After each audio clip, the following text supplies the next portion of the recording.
నమస్తే, welcome to red TV. నేను వంశీ. 14వ తరగతి రాబోతున్న ఇంకొక సినిమా కూలీ. దీని గురించి మాట్లాడాలంటే మనం చెప్పడానికి కూడా ఏం లేదు, కానీ టికెట్స్ బుకింగ్ ఓపెన్ అయిన తర్వాత లక్షల్లో పోతున్నాయి. మరి ఎన్ని పోతున్నాయి ఏంటి అర్థం కాని పరిస్థితి. ఇప్పటికే వాళ్ళు పెట్టిన బడ్జెట్ లో ఆఫ్ బడ్జెట్ వచ్చినందుకు చెప్తున్నారు. నిజమా కాదు అడిగే ప్రయత్నిద్దాం ఒకసారి. సార్ నమస్కారం సార్. సార్ ఇప్పుడు కూలీ సినిమా చూస్తే టికెట్స్ ఓపెన్ అయిన తర్వాత కొన్ని లక్షల్లో పోయిన అన్నారు, ఆఫ్ అమౌంట్ వచ్చింది అన్నారు. మరి నిజమా కాదు అదంతా? అంటే ఇప్పటి వరకు నా సమాచారం ప్రకారం 7 లక్షలు వరకు టికెట్లు సేల్ అయినాయని చెప్పి 7 లక్షల టికెట్లు. ఓకే. అప్పటి వరకు అయితే బడ్జెట్ రెవెన్యూ చూసుకున్నట్లయితే 70 crores ఓకే వచ్చింది. ఈ విధంగా అటు ఓవర్సీస్ లో అవ్వచ్చు, చెన్నై, ఎక్కడైతే తమిళనాడు, కేరళ, ఈ ఎక్కడైతే బుకింగ్స్ ఓపెన్ చేశారు అన్ని చోట్ల కూడా మంచి దూసుకెళ్తుందని చెప్పొచ్చు.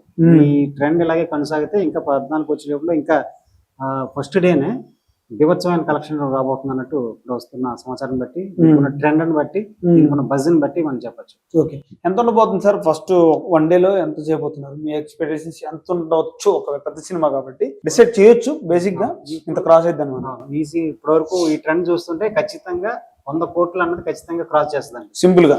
ఖచ్చితంగా. ఓకే. 100 కోట్లు ఫస్ట్ డే. ఇప్పుడు సినిమాలో వీళ్ళు కూడా ప్రమోషన్స్ ముందులో ఉన్నాడు మనకు తెలుస్తుంది అన్నిటిలో.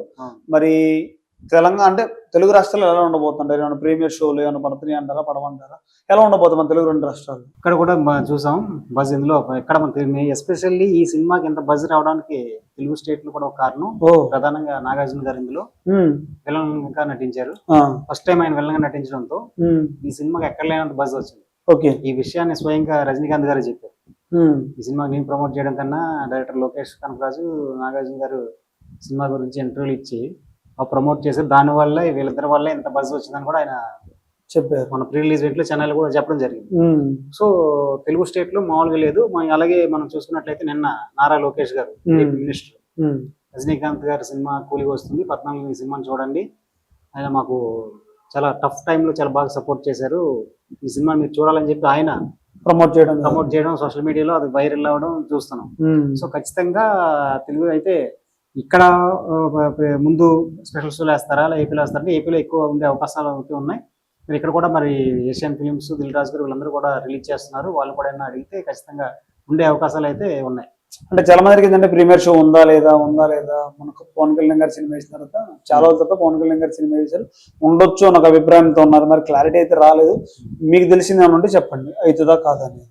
ఉండొచ్చు, అది ఇంకా టూ ఇయర్లీ ఇంకా టైం ఉంది కాబట్టి ఆ టైంలో ఏముంది, రేపు రిలీజ్ అనుకుంటే రాత్రికి రాత్రి కొన్ని గంటల ముందు ఒకే చేసి కూడా వేసిన సందర్భాలు ఉన్నాయి. సో ఉండే అవకాశం అయితే ఉంది. ప్రస్తుతానికి అయితే బజ్ బాగా ఉంది. అందరూ కూడా టీం అందరూ కూడా చాలా హ్యాపీగా, చాలా కాన్ఫిడెంట్ గా ఉన్నారు. ఈ సినిమాకి వస్తున్న బజ్ అటు నాట్ ఓన్లీ తమిళ, కేరళ, తెలుగు కాకుండా పాన్ ఇండియా లెవెల్లో ఈ సినిమాకి అంత బజ్ క్రేజ్ క్రియేట్ అయింది. ఓకే. అందులో ఉన్న స్టార్ కాస్టింగ్ చూస్తే బాలీవుడ్ లో అమీర్ ఖాన్ గెస్ట్ రోల్, అతని గెటప్, లుక్ అదంతా కూడా చాలా డిఫరెంట్ గా ఉంది.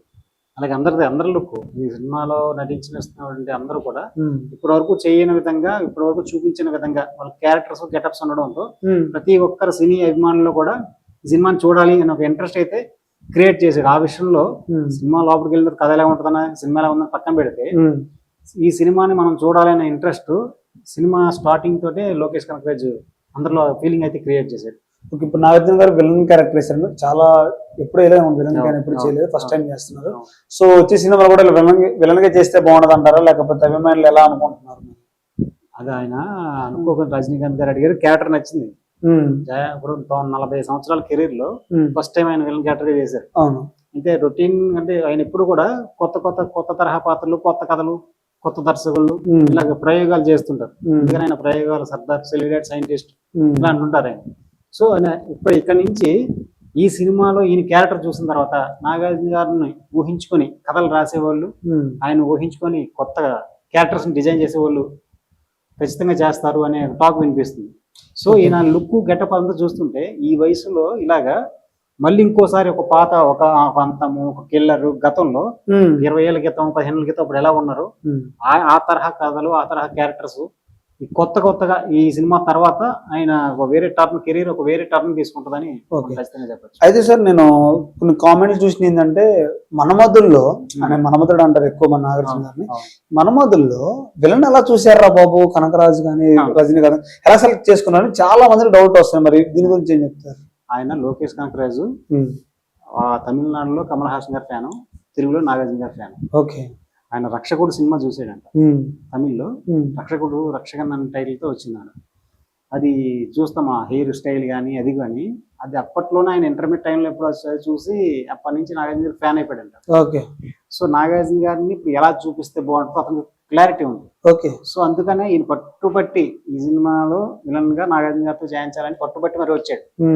ముందే చెప్పేసండి కథ చెప్పడానికి వచ్చినప్పుడు, మీరు విలన్ గా చేస్తానంటే కథ చెప్తాను, లేదంటే టీ తాగి వెళ్ళిపోతాను. కథ నచ్చి చేస్తుంది చెప్పానంటే చెప్పిన తర్వాత నాగార్జున గారు కూడా ఏదో రజనీకాంత్ గారి సినిమా, ఏదో లోకేష్ కనకరాజు వచ్చాడు ఏదో అని ఏదో ఒప్పేసుకోలేదు ఆయన. 7 times సిట్టింగ్ జర్నీ అండి, 7 సార్లు నెరేషన్.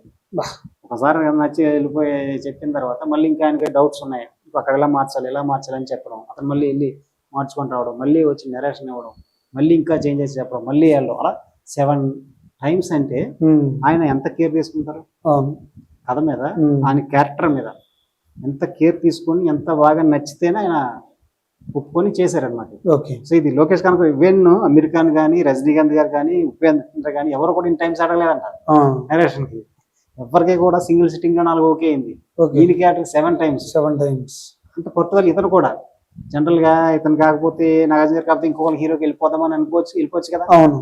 ఈయన పట్టుబట్టి ఈయన కూడా నాగార్జున గారితో చేయాలంటే అని డిసైడ్ అయ్యాడంటే లోకేష్ కనకరాజు ఆయనకి ఎంతగా ఫ్యానో లేకపోతే ఆయన్ని ఎంతలా ఊహించుకున్నాడో దాన్ని బట్టి అర్థం అవుతుంది కదా. సో అది నాగార్జున గారు దీంట్లో విలన్ చేయడమే ఇంత బజ్ వచ్చింది అనుకోవచ్చు మనం ఖచ్చితంగా. ఈ 7 times వినడంలో కానీ, ఇప్పుడు సినిమా పెద్ద హిట్ అవ్వడంలో కానీ రాబోతున్న ఇప్పుడు, ఎందుకంటే ఇంకా 4 days ఉంది సార్ టైం, 3 days ఉంది, ఇంకా 3 days రిలీజ్ అయింది. ఈ 3 days కి దగ్గర మీరు 70 కోట్లు చెప్పారా? 3 days కి కాదు, ఇప్పుడు 1 day కి అదే అది ఇప్పటి వరకు 70 కోట్లు వచ్చింది. ఇంకా 3 days ఉంటే 100 కోట్లు రాబోతుంది అనేది కూడా మనం అంచనా వేయలేకపోతున్నాం. మినిమం 100 కోట్లు అని చెప్పారు. 100 వస్తుంది జస్ట్ అంచనా, అది మట్టి దాటొచ్చు మాక్సిమం. తమిళనాడులో 1000 కోట్లు వచ్చిన కలెక్షన్స్ ఏ సినిమా లేదు. మరి ఈ సినిమాతో రావచ్చు అంటారా? మరి 1000 కోట్లు తమిళనాడుకి ఒక ముద్ర వేసుకోవచ్చా? ఖచ్చితంగా. ఇప్పుడు అందరూ కూడా తమిళ సినిమా అభిమానులు అందరూ కూడా దీనికోసమే ఎగర వెయిట్ చేస్తున్నారు. అంటే మనకి 4 సినిమాలను 1000 కోట్లు కలెక్ట్ చేసిన సినిమా 4 ఉన్నాయి. అవును. బాహుబలి కానీ, ట్రిబుల్ కానీ, పుష్ప కానీ, కల్కి కానీ, KGF కన్నడలో ఉంది. కానీ తమిళనాడుకి ఇప్పుడు కూడా 1000 కోట్లు కలెక్ట్ చేసిన సినిమా లేదు. వాళ్ళందరూ కూడా దానికోసం వెయిటింగ్ అనమాట. సినిమా అభిమానులు అందరూ కూడా. ఈవెన్ మొన్న ఇక్కడ ప్రెస్ మీట్ పెడితే అక్కడ సత్యరాజ్ ఆయన కూడా ఫస్ట్ కోలీవుడ్ 1000 crore కలెక్ట్ చేసిన సినిమా అని చెప్పి ఆయన ఆర్టిస్ట్ ఆయన కూడా అదే థింకింగ్ లో ఉన్నాడు. ఓకే.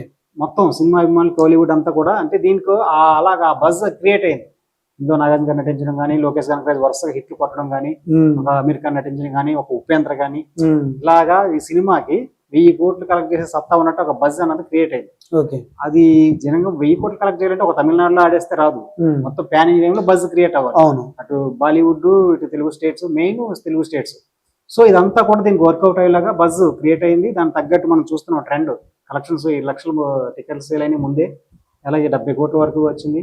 ఇంకా ఈ ట్రెండ్ ఇలా కొనసాగితే ఖచ్చితంగా ఈ సినిమా వాళ్ళు ఆశించిన కోలీవుడ్కి ల్యాండ్ మార్క్ గా ఇప్పటికీ మర్చిపోలేనట్టుగా ఏదైతే ఆశిస్తున్నారో ఆ 1000 కోట్లు ఈ సినిమాకి వచ్చే అవకాశాలు అయితే పుష్కలంగా ఉన్నాయి. ఖచ్చితంగా ఆ రికార్డ్ని ఇది కూలీ సాధిస్తుందని చెప్పి అంచనాలు అయితే ఉన్నాయి. Okay sir, thank you. చూద్దాం ఒకసారి 1000 కోట్లు మరి తమిళనాడుకి కూలీ సినిమా ఇచ్చిద్దా, పాన్ ఇండియా లెవెల్లో ఇస్తుందా ఇవ్వదా? మరి నాగార్జున గారి క్యారెక్టర్ ఎలా అనిపిస్తుందో మీకు ఏంటో, మీకు ఏమన్నా ఊహాగానం ఉంటో కొంత కామెంట్లో రూపంలో తెలియజేయండి. మీకోసం నెక్స్ట్ వీడియో చేద్దాం. Thank you so much. 14th కలుద్దాం అందరం మళ్ళీ.